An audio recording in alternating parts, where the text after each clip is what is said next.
Shasta Lake. As warm as it is, it's a lot warmer than this. You should have seen it last week. You're very welcome. Have a great afternoon. Thank you all for coming today. Not everybody's going on our boat.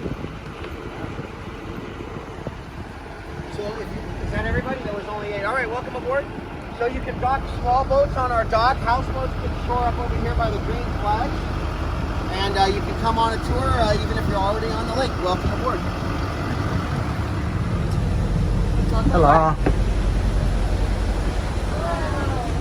Is our bus driver, Rachel. Can everyone say hello, Rachel? Can everyone cheer for Rachel? Please encourage her.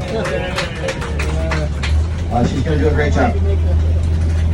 Rachel's going to take us 1.5 miles to the visitor center. We're going to rise over 900 vertical feet. So the rock straight ahead here, you can sort of see the discoloration on the lower half of the rock.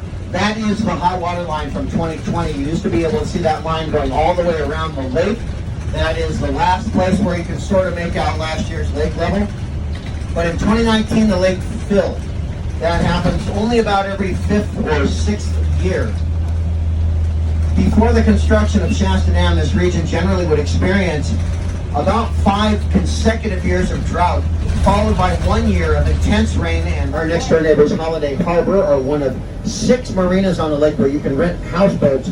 Between the 6 marinas, there are over 300 houseboats available for rent on Shasta Lake, and almost that many, well, over 300, almost as many as the rentals, privately owned boats also moored at those same 6 marinas. And in the wide spot here, between us and the Veterans of Foreign Wars Memorial Bridge, that was the approximate location of Baird, California. They'd be under 280 feet of water today, but in 1872 they were still on the banks of the McCloud River, and in that year they became the home of the very first national fish hatchery in the U.S.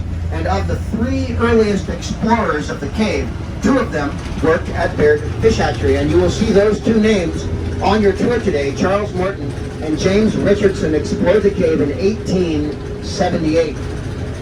But you will see about twice as much of the cave of recognizable colors or marina logos. I love the speedboat down there. It looks like Speed Racer's Mach 5, doesn't it? It's the floating version of the Mach 5. And on the left, if anyone's looking left, is a natural rock garden made of genuine limestones. You've all passed the heart health test. The courage test is unannounced, but it's necessary to make sure that you're healthy enough to explore the cave.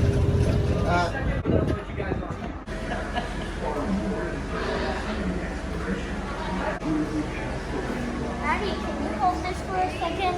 I gotta put my mask.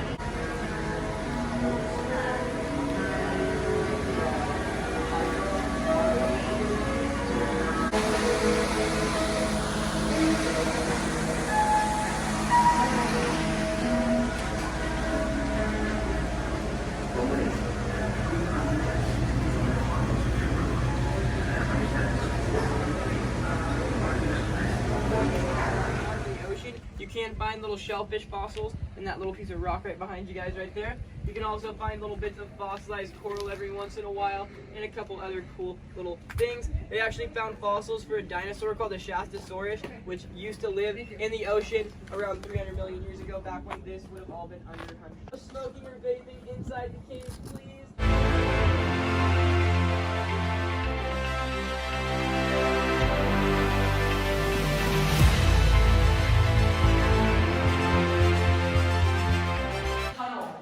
The visitor center up to what they knew existed in here, which was all the way to the top of the stairs. That little gate we may have been able to make out goes into what's called the basement room.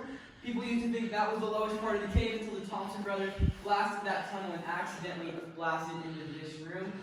They thought it was pretty cool, so we decided to add it to the tour, and it's where I get to explain some of the basic formations in here. So I mentioned on the outside that as that acidic water comes through, it picks up calcium carbonate and then leaves it behind to make the formation. It'll precipitate some as calcite, and it'll leave a ring of that to make one of these. As the water keeps dripping down, that ring extends to make a long hollow tube. We call these soda straws or tubular stalactites. Eventually these will more than likely clog up and the water will then be forced to run on the outside of the formation, so they develop this kind of cone shape. When they start to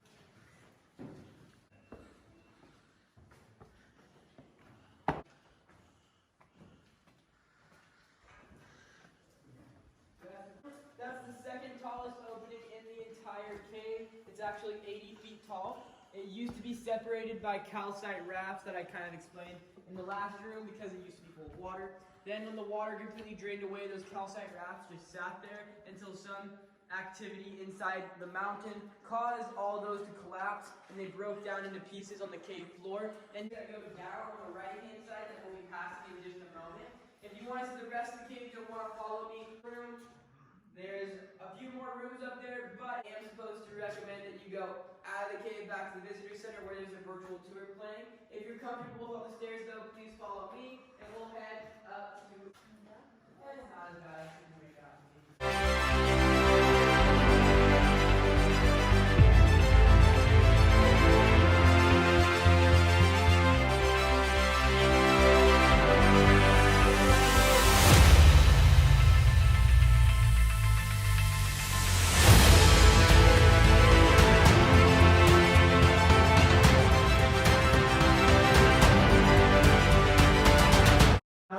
With that smaller opening, people would squeeze through that and then repel to the cave floor, or they continue on to eventually make their way to the chimney room.